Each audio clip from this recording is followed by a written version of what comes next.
What's up, BettorOff fans? Jason and Noah back here for another episode. We are now at episode 11 of the BettorOff Hockey Podcast. We love handing out some NHL content for you guys. As always, subscribe to the channel, follow our social media pages, keep in touch with our TikTok. We're going to be posting TikToks with our weekly picks for Saturday night's games weekly. Sometimes it'll be a Sunday games, but it depends on how busy we are, what's going on. The day will change most weeks. But lots to talk about, so we're going to get right in it.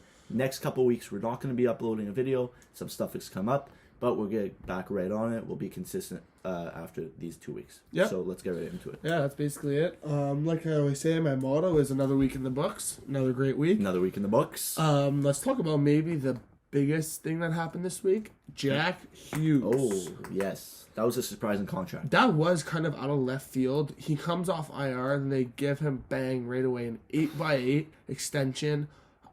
Personally, listen, if he turns out what we think he's going to turn out, great contract. Great. However, he hasn't proved himself yet. No. Yes, he had a strong start this year, but then he got hurt. Last year, he had a strong start, got hurt. If he's getting hurt, that's where you're going to put all your money and eggs in one basket? Yeah, I agree with that. I'd say Jack Hughes, this might be a bold statement, but he is one of the most skilled players in the NHL. Oh, 100%. And when he was drafted, we all assumed he'd become an elite center instantly. But, we saw it early. He struggled a bit. He's small. You can tell he's one of those weaker guys. Like Stützle. Yeah, exactly, like Stützle. But 8x8, so 8 years at $8 million, kicking in next year. I mean, it could look really, really good, like you said, if he has the tools to pan out as a number one elite franchise center. And they have Nico Hischier, who's locked up. So, I mean, I think their goal was, you see what a team like Pittsburgh did back in the day when they won back-to-back cups with Malkin and Sid. Edmonton, Drysdale, McDavid, even though, sometimes they put on the same line. Yeah. But if you have Hughes and Hischier locked up, I mean, yeah, it could be worth the risk, could be worth the overpay, but you do it. You take the chance on, you do it. He has the tools. Excuse me, I 100% agree. Like, these two guys, I agree in that sense where you want to get that 1-2 punch for the future because they're both young guys. Like, you got your captain in Hischier. I'm sure Hughes will get an A in a couple of years. So, I mean, that's the way you're looking at it. I do like it, but, like, for example, like the Habs, they just gave Suzuki his extension, correct? It was, just under $8 million. Like, they gave it to him after the playoffs. After he proved something. When he proved himself. And I think that was a great contract. It I is. know. It's gonna look but good. I want to see Jack Hughes prove himself, and then I want to see that contract given. Because he's not proven yet. He's not. And he needs to be proven. That's the problem. I agree. Listen, from a management perspective, I mean, obviously, we can see why they gave him that contract. 100%. But I still wouldn't have done it. Yeah. But I think they're in a position now. Let's just hop on maybe the Devils quickly. Yeah. I think they're in a position now where, like you said, they have their 1-2 punch at center. Mm-hmm. They have their elite defenseman locked up in Dougie Hamilton. Oh. They have some depth pieces. Their top six is rounded out quite nicely. Star goalie and Mackenzie Blackwood, who could be a elite goalie. He's young. I think he's great. And I know you always like bringing this in, but, he could be in the conversation for that third goalie in Team Canada Olympics. Oh, yeah, for sure. Who even knows? Because that's, by the way, a disaster right now. Because they're all been terrible. Yeah. We'll talk about that. The Olympics are low-key around the corner. They're coming. They're definitely coming. The World Juniors, the Olympics, it's all coming around the corner. I dropped my pen again. Sorry about that. But no, I like the core of what's it called? Of Hughes, Hischier, Hamilton, and even guys, Blackwood. But even guys like Sharon Govich, Jesper Bratt, Andreas Jonsson, just they're a young, fast team. And if you get a couple of veteran guys who are hard to play against, they could really make a bang. I mean, not this year, but... Bro, imagine once that Subban contract runs out. Yeah. Because $9 million. I think it's this year. Left. They're going to sign someone. They're going to use that money. I think maybe that money goes right to Hughes, actually. Yeah, that's what they just did. That's a good point. That's what they did. But I really think, they locked up Dougie Hamilton knowing that, Subban's $9 million, expires in a year. Screw it. Let's give it to Dougie. Dougie's the top team. And he's playing freaking well. He's playing very well. Yeah. Anyways, let's hop on a different team. Let's talk. Speaking about Nick Suzuki, let's talk about the Habs. Okay. Yes. They kind of made a big move this week. They fired Mark Bergevin. Well, I think it was right after we filmed last week's podcast. Where was the it news on came Sunday? out. Yeah, because we didn't cover it. There was some speculation, but the news broke around Sunday, Monday. Okay, yeah. Sure. It could be wrong. But. And then what did they do? Right, Jeff Gordon as the VP of Vice President. So But also just fired Mark Bergevin. Yeah. Trevor Timmons, who was there, I think, like 20 years, the scout, the head scout. And someone else in the management. It was time. It sucks because it was time for Bergevin to go. But the thing is, here's the fact of the matter. Last year, they lost from let's go from the cup run. Let's go to this year. Okay. They lost a top 5 goalie in the world, minimum Carey Price. Oh, okay, yes. Leader in the room, leader on the ice. Yeah. They lost Shea Weber, who's been in the league for about 15 years, who is one of the best captains in the league. Leader in the dressing room. Leader in the dressing room on the ice. Yes, maybe he lost a bit of his game, but still a leader. Yes. They lost Philip Deneau, one of the best two-way centers in the game. Knows how to shut down a top line. That's true. They lost Corey Perry, who's one of the strongest guys to play games just and in just your face leadership. Weber and Perry have been through it all, right? They've won Olympics. Forget the leadership aspect. Perry in that cup run was insane, and towards the end of the season was the only guy scoring goals for that team. That was a big loss. Underrated. And lastly, they also lost Paul Byron. Yeah, to IR. And let's not forget. I mean, they lost someone too. Kotkaniemi. Listen, I mean, that we trash Kotkaniemi. He's definitely an overrated player. I've always said, I really don't see him as a number 1 center, but he was still big in that locker room. He still made an impact in the playoffs. Yeah. You still lost him. You replaced him with Dvorak, but you still lost him. I think Dvorak's better. No, I think they replaced Deneau with Dvorak. Whatever. Yeah, that's true. Bottom line is they lost all these pieces, and they're trying to replace them, and they replaced them with guys that are worse. So they replaced, Corey Perry with Matthew Perreault. They replaced, let's just say, Dvorak with Deneau. Hoffman has been terrible. Well, he's been hurt for a little bit. Hoffman for Kotkaniemi, Dennis Savard for Weber. All David these guys they've replaced. Bergevin tried to do it, and he didn't get the job done. And I think that was the last rope. You want to hear what I have to say? Yeah. I think not really, but I think that Mark Bergevin got hated on a lot. I mean, it's a fact. Yes. The media crushed him. Fans crushed him. Mm-hmm. And, I'm trying to figure out where it all started at. What was a move that really made him, get so much hate? And I'm looking back, and it was the Jonathan Dwayne for Mikhail Sergachev trade that really put them down in the dumps. Because the following year, Dwayne played center. He did nothing. Mm-hmm. Sergachev had a good year in Tampa. Tampa made it far. Montreal got a lottery pick and ended up taking Kotkaniemi. Right. So that's where it all went downhill.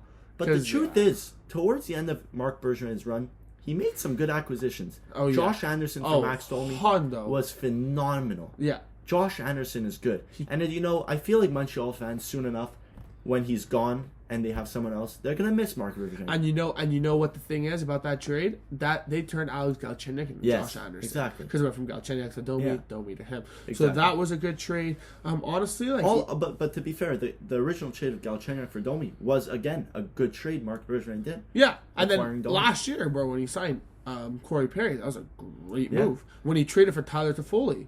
Signed Tyler Toffoli. Great move. Great move. I mean, he had a great year last year. That offseason really gave him, I think, the Habs fans hope that, maybe this guy, knows what he's doing. He could stick around. He's starting to make some good moves. And then they made the finals, but then, like I said, they just lost too many guys. He got the blame. And, I mean, listen, I was like, ooh, okay, so the Habs fired Bergevin. I was like, are they going to finally try and get somebody who's not French to replace him? Well, then, of course, we see the two names who are in the lead. We have Mathieu Darche and Daniel Briere. He's saying a nice French accent. That's the point. As French as they get. Listen, we're from Quebec. It's just, I don't understand. It's a reoccurring theme what's the point? With the management that it has to be someone French. It's just how it is. For a business. So you want to hear a crazy idea I have? Okay. So let's go to a team. Which team is 0-8-2 in their last 10? The New York Islanders. New York Islanders are bad. Who's their head coach? Barry Trotz. One of the best coaches in the NHL. I think you know I'm going with this. Why don't the Habs, the minute Trotz get fired... Is he getting fired? I think he'll get fired. I don't know. I don't think he should, but if he gets fired, fire Ducharme and scoop him up.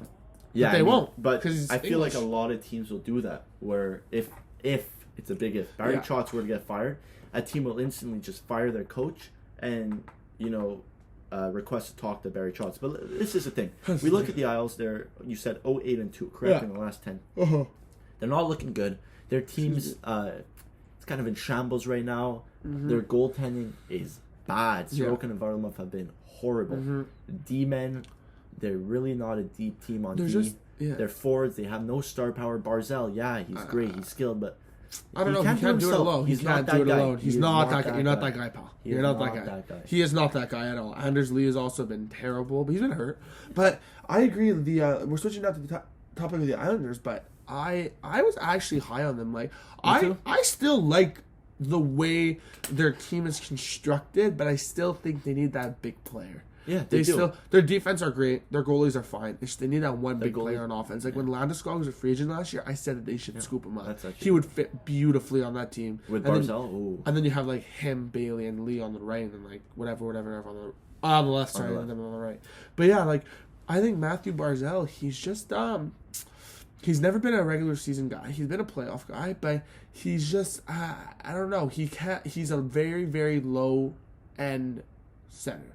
Yes, number one center. You know, he has tremendous skills. You know, I do honestly compare him a bit to Jack Hughes, a guy that just can run when he wants to take control of the game, he can. Yeah. But he's small, he's weak. Yeah, he's fast, he's shifty, but he needs someone. He needs someone else on his wing. When to he had help Johnny him T. win battles, and get him the puck so he can do something. Yeah. And Barzal can't do everything himself. You saw he needed Anders Lee, and now that Anders Lee kind of a dumpster, Barzal has been ultra dumpster. Yeah, I don't know. I mean, listen, like if they keep doing this bad, like I think first of all, I think they should not fire Barry Trotz. Like, You don't think so? He is such a good coach. Okay, maybe not for this team though. Wait it out this year. See if you get a top pick. See if you get a top player. If you do, then you like maybe sign somebody. I don't know. You figure things out, but. I mean, listen, like the Islanders, I still think their defense are great. I think their forwards are just solid. They can use one more guy, maybe two more guys. But I think this makes sense, the reason why they're 0-8-2. I think last year was a bit of a fluke. But honestly, it's every year. They make it past the first round based off their coaching and their system they play. But honestly, it's a team that, you know, at some point teams will figure out how to play them, and then they go down. And this is what you're seeing. Let's move on from the Isles. A team that has been under the radar, freaking good. Minnesota Wild. They're good. Minnesota Wild. They're good. Yeah, they are good. They are top of the Central Division, 7-2-1 in the last 10, I believe. Kirill Kaprizov, 18 points in his last 10 games. Say it. Not a big deal. Not a big deal. Thank you very much. Wow, that was beautiful. But you know, they have their star power. They have goaltending. They have top D-men. They have depth on forward. Their lines are rounded out. They have. It looks like they play together as a team. And it's nice to see. But I think their defense. So they have Spurts and Dumb, but who else? Brodin is good. Brodin is a top 4D, a very, very good top 4D. Top 4D, like a team. No, league. Okay. No. I think they need. But he rounds out that. Who's their second line center? Because it's Eriksson. Eriksson Ek, and then it switches. Now it's Ryan Hartman. See, that's what I mean. Like they need Yeah, but it's just I feel like this is a team where you can have a guy like Hartman playing your second line center because you're playing with Kaprizov and Zuccarello. That's really your first line. Yeah, that's the first line. But and then they have Greenway. They have Foligno. I love Jordan Greenway. They have just skilled guys. They have guys that are hard to play against. They have old veteran leadership. They have tough guys to play against on D. They have puck moving defensemen. They have good, steady 1-2 punch at goalie. Well, their goalies are good, but I think they can use like a nice Who has 1 year left that's going to be traded at the deadline this year? You know what? That's what we're going to have to do. We're going to have to find a list of guys like that. Well, I know Malkin has a year left. Yeah. But he's not playing anymore. That's a guy you can't bring in. You can't bring in and say, oh, we're going to win a cup. Let's get Malkin. But I think they got to get a guy that's got a year left on that contract, bring him in, play him second line center, and then go deep in the playoffs because if they have that, they can go. They almost beat Vegas last year. They did. They took it to 6.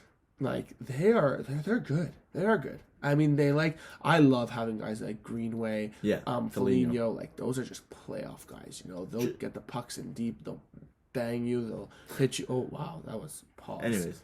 But, yeah. But Kirill Kaprizov, give the stat. The last 10 games he's played. I said 18 points in the last 10. It's insane. Getting paid, I think it's 8 years at $9 million. Yeah. And when this contract was given come on, this guy just entered the league. You're giving him he is $9 million extension. He's a talent. He is one of the most talented players in the league, and I think by the end of the year, you're going to be like, oh, wow, this guy is a top 10 player in the league. You think top 10? No. I do think by the end of this year... That top 10, you can't. It doesn't matter. Bro, the top 10 players in the NHL? Okay. Because you could put him at the Patrick Kane status by the end of the year. You could put him at the... There's guys that are better than that. Okay, now we're talking. All right, go. 10. Okay, McDavid's one. We're past the Wild. We're past them. We're talking about the top 10 here. New topic. Go. Just said, yeah. Okay. McDavid's one. McDavid is one. Let's say Draisaitl 2. Let's say Draisaitl. It goes McDavid, Draisaitl, Matthews, Crosby, and Ovi in the top 5. McKinnon. Oh, Jesus, Murphy. Yeah, see it? McKinnon. Okay. Matthews. Yeah. Crosby. Yeah. This is not my order. Doesn't matter. Ovi. Okay. Kucherov. Okay. Are all better. I mean, Kucherov, yeah, I'm a big Tampa fan. But again, I'm not saying right now Kirill Kaprizov's a top 10 player in the league. Marshall. But by the end of the year, you're going to hear a lot of guys that bring him up in that conversation when you're talking about with your friends. Oh, name the top 10 players in the league. Name the top 5 wingers in the league. Top 5 wingers maybe, but Marshall's better. I'm trying to think who else is there. Let's go through the teams. Listen, you can always pick names. Vasilevsky's better. Don't say a goalie. Come on. You can always. Panarin's better. But is he? Yes. Is he better? All right. Yes. Bro, Kaprizov's. No, Kaprizov's not that good. Again, you know what? I want to take a clip of this segment. I'm going to mark down the time. I'm going to save it. And in 2 months around the trade deadline, when playoffs are nearing, we're going to look back at it and you're going to say, oh, wow, that's not crazy. You think Sebastian Aho is better than him? I mean, listen. I think they're the same these tier. Guys are all close, but I think they're the same tier. But I think Barkov's better than him. Yeah, Barkov is better. There you go. That's 10. But listen, at the end of the day, Kirill Kaprizov's on pace for 99 points. Okay. So Speaking of Barkov, you know who's going to win that Norris right now? Yes. Aaron Ekblad. Ekblad. I don't know the stats. I don't know how many points in how many games, but he is good. I do know he's second in plus minus in the league. I know that last year he was on Fuego and then he got hurt. And I mean, this guy, last year it was bait Florida didn't have in the playoffs. This year, if they get a healthy lineup in that playoffs. What would have happened if Tampa faced Florida with Ekblad? This year you're saying, or last year when it was a tight series? It was contested. Would it make that much of a difference? Probably. For sure. Probably. You're seeing this guy's a top 10 D-man, top 5. Yeah, he's top 5 D for sure. Also, I know you hate this conversation, but he's making Team Canada. All right, man. Team over Canada. Dougie Hamilton. It's going to be tight. But, they could throw him on the left side if they need someone because the left side's pretty weak. But no, he is like, I didn't realize he was this good. And you know what's crazy? I was kind of thinking the other day, like, it's very rare for a first overall pick to be this good right away. He just, you know what? Coming out of the juniors, he wasn't necessarily the skating defenseman. He was just the D who made the right decisions, who was hard to play against, and, kind of ripped up the OHL, but not because he was just, like, ripping up points. Just because he was solid. He was just solid in every aspect of the game, and he's a guy that you look at him, you're like, oh, this is a guy that if I develop him, and if when he matures and gets, like, just improves his skills, I mean... It's crazy to think how long it takes to develop somebody. Yeah, I thought I got drafted in 2012? Perfect. Ekblad? 2015? I think it was 2015. Bottom line is, it was more than 5 years ago. That's a long time. He's a top D in the league, guaranteed. So that's what I'm saying. Like, maybe Jack Hughes will get developed and be this good those many years. Like, it takes a while. It's rare that a guy's that good that quick. Yeah. Speaking of a guy who got good really quick, speaking of a guy who we speak about almost every week, Jack Eichel was season skating. Not only was he seen skating, he successfully done the surgery, and he can join Vegas in 3 weeks. Why 3 weeks? That's just what it is. He can join Vegas. No, he could join them right now, but in terms of playing with them. So yes, I know you're going to bring it up. Yes, he's going to play in the Olympics. You think so? I do. That is... I can't believe he's back so soon. He's supposed to be back in March. And it's crazy. You know what? Because I was talking about this with my brother, and we're like, it's crazy that Buffalo didn't just let him have the surgery in the offseason, and he would have played for them the whole year. That's all he wanted. Them, yeah. But there was, physical consequences, risks with the surgery that Buffalo wasn't willing to take. Yeah. But, we were saying even if he got that surgery, his career would have been over because he's staying in Buffalo, and Buffalo just isn't the place. Not the place right now. It is so good that, this... Vegas... I'm sure he hated what happened, but I'm sure he's very satisfied with how it turned out. First of all, Vegas is going to be so nasty. Stacked. Like, Pacioretty, Stone, and Eichel are dirty, and then you have Marchessault, Carlson, Smith. Like, that's absurd. They're going to be... I think they're going to win the Cup. You know who also? I don't like Leonard. I don't know if I said this last week, but you know who I still think will make it very far in the playoffs? Chicago Blackhawks. Oh, okay. You want to know why? Because they are. I put them as the exact same thing as in the NFL, the Tampa Bay Buccaneers last year. When they won the Cup? When they won the Super Bowl. Did they start off bad? They started off very bad because they were a bunch of new guys. Well, it was Brady. They weren't that good. They were like 5-5. They just made it in the playoffs at 9-7. And then they almost lost to the football team, who was very bad. And then they just went on that run and they won the Super Bowl. I think that's what happened with the Blackhawks. Okay. They needed time to just kind of start clicking, and that's what happened. And once they clicked, that's a scary team. Yeah, and that's my point. Yeah. Let's flip it from the Blackhawks. Another team that is struggling early into the season that we really didn't expect them to struggle. The Winnipeg Jets. Right. They have all the tools. They have a great top six. They have depth. Their D's, they acquired guys like Brendan Dillon, Nate Schmidt, and Hellebuck, who is a top 5 goalie in the league.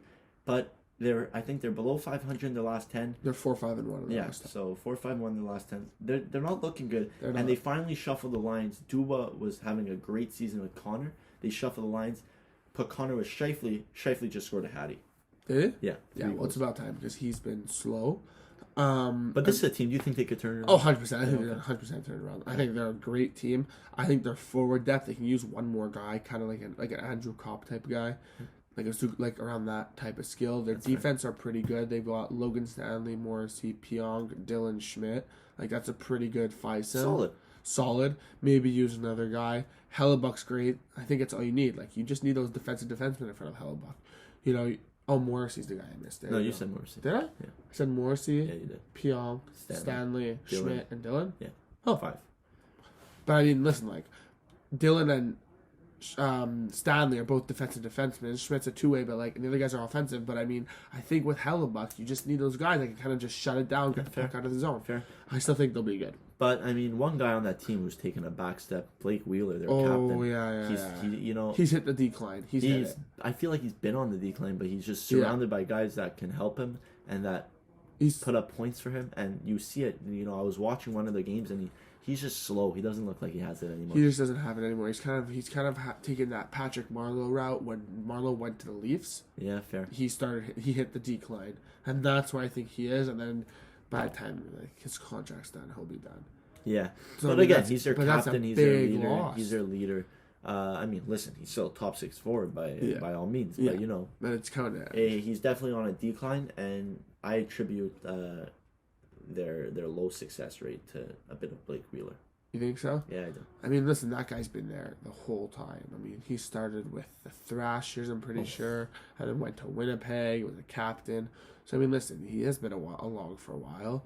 I feel like he's always been an underrated player. And, I mean, he's definitely on the decline. They're going to have to replace him. And they got Ehlers, Dubois, Connor, Scheifele, and Kopp as their future top 6. They need that one more guy. Yeah, that's fair enough. So we talked about the teams we want to talk about, the storylines. We got the Hab storyline, we got the Eichel storyline, the Hughes storyline. So I think we're good for today. Is there anything I'm missing? Yeah, Ottawa beat Colorado last night. Ottawa beat Colorado in OT.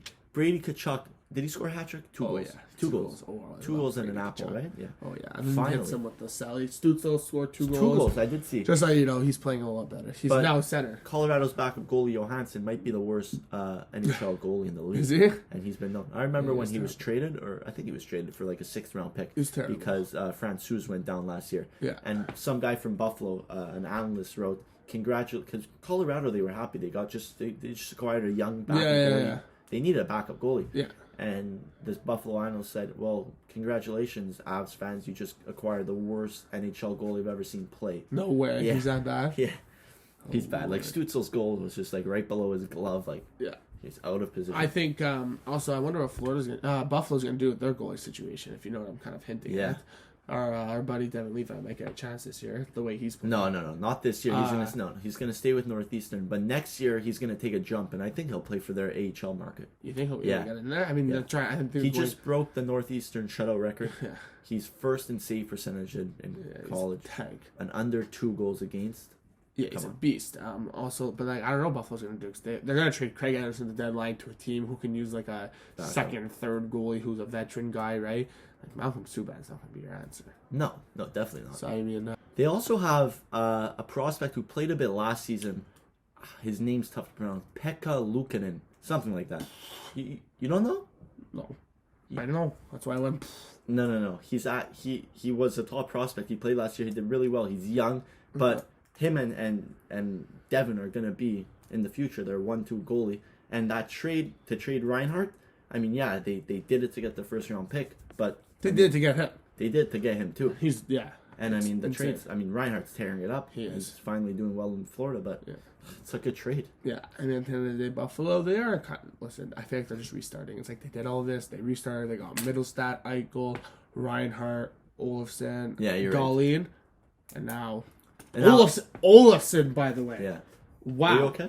What? Yeah. Are you okay? No, he's really good. He scores every game. It's insane. He does well. And Dahlin, you said like he was the end of the Eichel rebuild. Yeah. But now he's gonna be. It's weird. The veteran of the new rebuild. I know, it's crazy. Poor guy. I think he just got signed, or he's he just did. Okay. But let's end it off there. Yeah, we're good there. So again, we're gonna take a 2-week upload break. Well, it's not a break. I'm gonna be in Buffalo. No, of course. Yeah, I'll be in Buffalo I'm just saying, in 2 weeks. We have our own things to do. Yeah.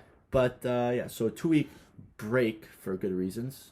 But then we're gonna get right back on it consistent. We will be posting TikToks though. So we'll let you guys know on the Instagram page or something when we post a TikTok. Yeah, we will be posting TikToks. And then actually it'll be pretty cool. We're gonna be in a different location in a couple weeks. Yeah, not in a dungeon down here. Yeah, gonna be down south in Florida, baby. Instead of down south to the basement. Yeah. But anyway, so guys, thanks for watching. We appreciate everyone who actually comes, watches us, or listens to us. You know what? Just because I said listen to on Spotify, guys. If you're in your car, download the episode, listen on Spotify. It's an easy way to just listen to hockey content while you're driving to work, driving to school, driving home. Listen to some great guys talk about great hockey. Exactly, guys. Enjoy. Take care. Have a good week, and we'll see you in a couple weeks. And or also, on the TikTok. Don't forget, take it to the bank. Ciao.